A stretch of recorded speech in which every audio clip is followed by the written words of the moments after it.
C Freddy, നീ reputed പൊസിഷനിൽ ഒരാളാണ്.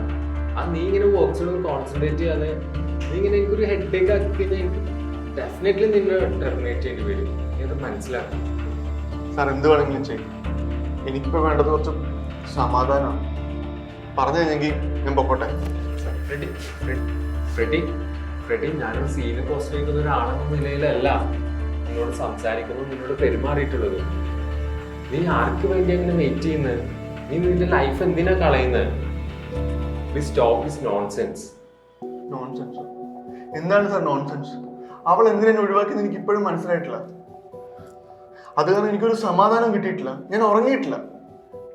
ഞാനിപ്പോൾ ഫേസ് ചെയ്യുന്ന സിറ്റുവേഷൻ സാറിന് മനസ്സിലാക്കണമെങ്കിൽ സാറിന്റെ ലൈഫിൽ നിന്ന് സാർ ഒരുപാട് സ്നേഹിച്ച ഒരാൾ പോകണം. സാറിന് അപ്പോഴേ മനസ്സിലാവുള്ളൂ ഞാൻ ഫേസ് ചെയ്യുന്ന ഡിഫിക്കൽട്ടിയും എൻ്റെ ഈ ബ്രീത്തിങ് ഇഷ്യൂസ് ഒക്കെ. ഓക്കെ ഫ്രെഡി, എനിക്ക് നീ പറയുന്നതൊക്കെ മനസ്സിലാവും. ഞാൻ പോയി സംസാരിക്കാം ആതിരയോട്.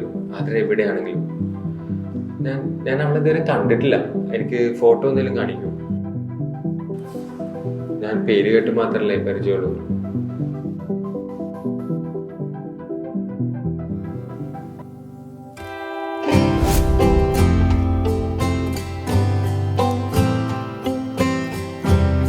ഇപ്പോ എവിടെയാണുള്ളത് ആതിര? അതിലിപ്പോ കൊച്ചിയിലാണ്, ഇൻഫോ പാർക്കില്.